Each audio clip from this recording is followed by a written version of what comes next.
Hello everybody, and welcome back to the channel for this week's Toolbox safety topic video.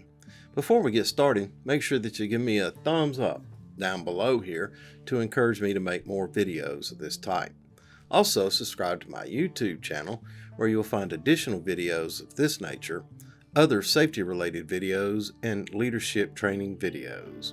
And if you find this video useful or helpful, make sure you share it with your colleagues and coworkers. Well, let's go ahead and get started with the video. This week's topic is hand safety and injury prevention. And I found this talk at the Raken app.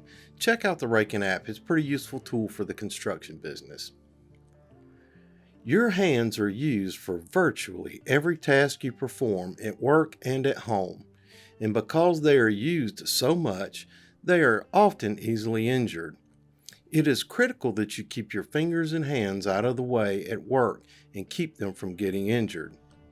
A serious injury to your fingers or hands can result in a negative impact on your ability to work and your quality of life.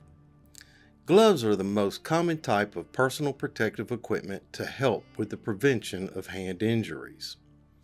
Let's look at some statistics from hand injuries. Hand injuries on a construction job site are very common, and they are the second leading type of injury in the workplace. Over 1 million workers are treated in the emergency room annually for hand injuries. This results in over 100,000 lost time cases for employers. Of these treated for hand injuries, 70% were not wearing gloves to even try to protect themselves. Another 30% of the victims had gloves on, but the gloves did not protect them because they were damaged or they were inadequate for the task they were doing. Hand injuries are far too common in the construction workforce, and some can easily be avoided if the right safety precautions are taken by employees and workers. Let's talk about some common causes of hand injuries. Hand injuries are associated with working with machinery or equipment, but the materials being used or the job process might also be hazardous. You should also take into consideration that hand tools could be faulty or not used correctly. The most common causes of hand injuries are carelessness, lack of awareness, boredom, disregard for safety procedures, and distractions. Now here are some common hand injuries. There are 3 common types of hand injuries on a construction job site. These 3 types of injuries are lacerations, crush injuries, and fractures. Let's talk about lacerations. Lacerations are the most common type of hand injuries and are a tearing of the skin that result in an irregular wound. They are often caused by sharp objects or tools. In most cases, the tissue injury is minimal and infections are uncommon, but a laceration can result in a more serious injury. Often lacerations are due to the fact that a worker is not wearing gloves, or they were wearing gloves that are inadequate for the task they were doing. If you are performing a task where you have the potential to get cut or injured, you should always wear Kevlar gloves, as these can protect the hand against cutting or slicing motion. Now, a straight stab motion can penetrate these gloves, though. It is important that you use caution when you are operating any tool that can easily penetrate the skin and cause injury. Let's talk about crush injuries. Crush injuries are usually due to the fact that a worker has placed their hands in the line of fire between 2 objects or in a rotating piece of equipment. Pinch points are defined as any point where it is possible for a body part to get caught between moving and stationary portions of equipment. Pinch points on equipment or tools are also common places for crush injuries to happen. And finally, let's talk about fractures. A fracture injury can occur when there is a sudden blow to the bones in the fingers or the hands. Often a fracture of the hand is caused by a fall. However, workers can also suffer a fracture because of falling objects, machinery accidents, explosions, malfunctioning power tools, and other hazards at a work site. Fractures can range in severity from minor to severe and are sorted into two major classes: simple and compound fractures. Simple fractures are also called closed fractures, are broken bones that remain within the body and do not penetrate the skin. Compound fractures are also called open fractures and are broken bones that penetrate through the skin and expose the bone and deep tissue to the exterior environment. In a construction accident, often a worker suffers more than just one broken bone and could have several fractures in the hand. And then there's other injuries. Now, construction work can be hard, and everyone knows it's full of job site hazards. Other types of hand and finger injuries at the construction site also include amputation, stiff joints, nerve damage, paralysis, burns.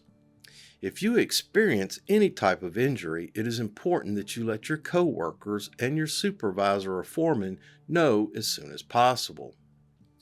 Let's talk about some safe work practices. You cannot possibly prevent every injury that could happen on a job site or know when the injury is going to happen. You should, however, be prepared and know some safe work practices that can keep you and your coworkers safe. Use tools to remove your hands from the line of fire when doing a work task that could result in injury to your hands or fingers. Using tools such as push sticks when using a table saw is an example of how you can remove your hands from the line of fire. Avoid using fixed open blade knives. Always use a safety knife that limits the amount of blade that is exposed, as well as a safety feature that can retract the blade when pressure is let off the handle. Never put your hand in an area where you cannot see it. Always wear the proper gloves for the task you are doing. Understand the limitations of your gloves and what tasks they are appropriate for.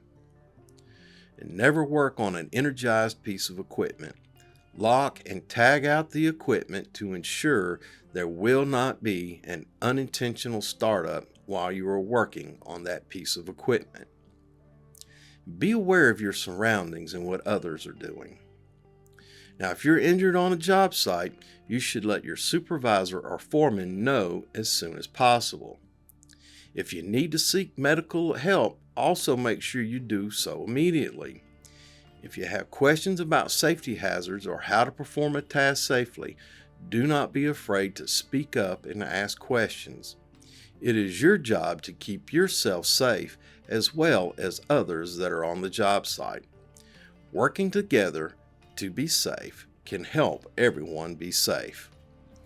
Alright, boys and girls, that's it for this week's Toolbox Safety Topic video. Thanks for stopping by, and thanks for watching. Make sure that you give me that thumbs up down below here to encourage me to make more videos of this type. Also, subscribe to my YouTube channel where you'll find additional videos of this nature, other safety-related videos, and leadership training videos. And if you found this information useful or helpful, make sure you share it with your colleagues and coworkers.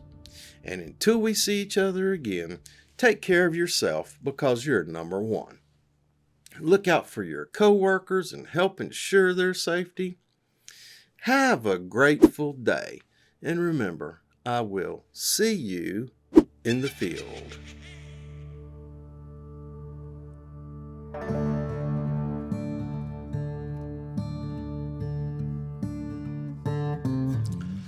All right, boys and girls, hand safety.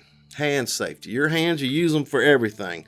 Everything. Buttoning your shirt, picking up your keys, driving a car, using hand tools, using a hammer, picking things up. And a lot of times we forget that we have to pay attention where we're putting our hands. Be aware of what you're doing with your hands. Be aware of your surroundings in general. And make sure you're using the appropriate gloves for the work. leather gloves for like operating a shovel, and then you want to move up into cut level if it's some different type of cut level if you're handling scrap metals or you're doing work that could cause a cut or an abrasion on your hands. Anyway, keep those things in mind and talk to your guys about hand safety.